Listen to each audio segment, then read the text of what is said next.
All right, welcome back to Musicians Edition. Today we're back in Essential Elements, and we're on number 63, New Directions. And we've got some stickings we can discuss here. We got into it a little bit with number 62 in Camptown Races as to how we make some sticking decisions. But in number 63, we can make even more of those, okay? So let's look through this piece here, get ourselves started. So we see we have a flam at the beginning, and then we have two flams that are labeled as we have one flam, two eighth notes, and those are labeled as two left hands. So the little note is with the right hand. You see the little R on the right hand, and the big L means that we're leading with our left hand there, and then play another left hand. Kind of the opposite of what we did in Camptown Races when we played right on the two eighth notes, okay? So we have that sticking labeled for us, so we can either start with a left-hand flam or we can start with a right-hand flam, right? And so here's a decision you can make. So is this more comfortable? Right? Right-hand flam, left-hand flam, eighth note on the left. Or is a left-hand flam and then another left-hand flam more comfortable? Okay? It's totally up to you. The decision I'm going to make for today is that I'm right-handed, and so playing the first note of a measure with my right hand generally feels more comfortable than playing the first note of a measure with my left hand. So I'm going to pick the right hand, or I'm going to pick the right hand version of that for today. But again, for you, it can be either way. All right. So I'm going to play right, left, left, and then here we have to make another decision. Right. We just did this. Now we can either play a left hand flam, or we can play a right-hand flam coming out of the eighth notes, right? So if I'm going to start with my right, play the two lefts, I might switch to right here, and then play left at the end, if I'm more comfortable with alternative flams. So that would look like this. Right? Right, left, left, right, left. Okay? And that works nicely because it puts the last flam of the first measure on my left hand and sets me up to start the second measure on my right hand, just like I did measure one. And you can see those first two measures are identical. Yeah? So I can if I do that, then it will nicely land on my right hand again, and I can keep alternating. Another option is we could do right, left, left, and we could do two left-handed flams, right? We could do right, left, left, left flam, left flam. So again, that would look like this. Right? I like that one too. I think that feels pretty natural. And then I can just go back to my right hand for beat one. Okay? Or I could play them all as left-hand flams. Maybe you're left-handed, or maybe just your left-hand flams sound better than your right-hand flams. So you could do this.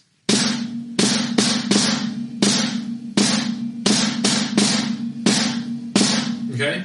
Again, decisions you got to make. The sticking I'm going to go with today is going to be the alternating one that we talked about a second ago. So right, left, left, right flam, left flam. Okay? That one feels a little more natural to me, especially if we had to play this kind of fast. That would probably be the easier way for me to play it. But again, you got to make those choices yourself. Okay? So let's play the first two measures with whatever sticking. The only one that we have to do are the two lefts that are written in the book, right? Other than that, you can do it either way. Okay, here we go. First two measures. 2, ready, go.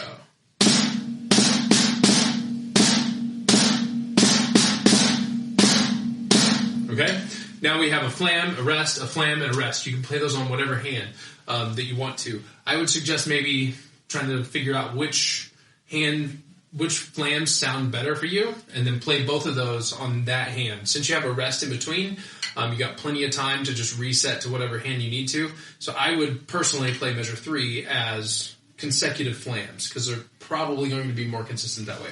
Okay? Measure 4 is a little different story because there's no rest in between them. So you might want to alternate, right? Or you might want to play two consecutive flams. Okay?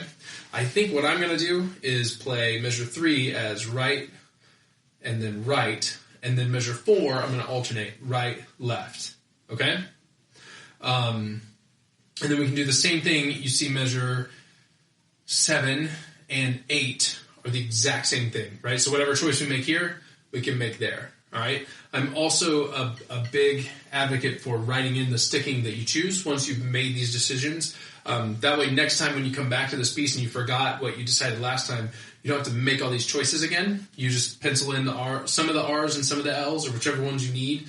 And then when you come back to this piece, you'll already remember because it's written in the book. Okay. So if we look at the whole second line is the exact same as the whole first line. So once we've made our choices, we just got to play it 2 times and then we're good. Okay.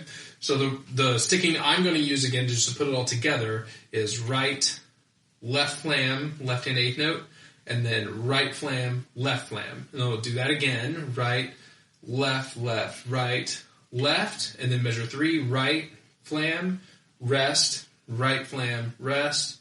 Rest on 1, right flam on 2, left flam on 3, and then rest on 4. Okay, so here's the first 4 measures with that sticking. 2, ready, go.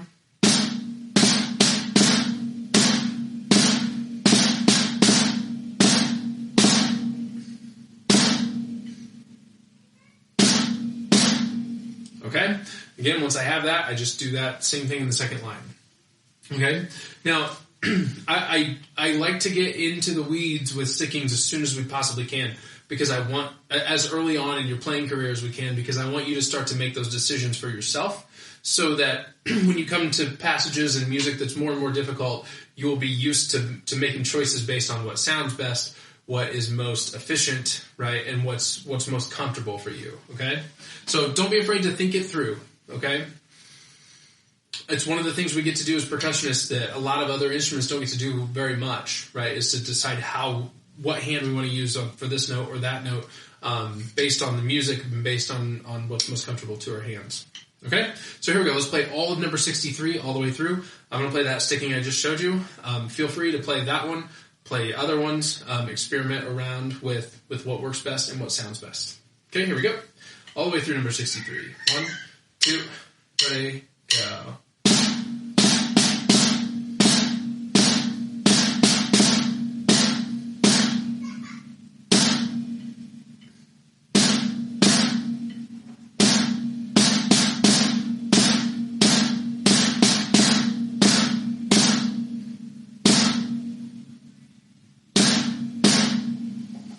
Okay, so have fun choosing your stickings, and good luck practicing this piece. Remember to always listen for the consistency of your flams, how close together those 2 notes are, how far apart they are, right? And try to make it the same every single time, okay? All right, happy practicing. I'll see you next time.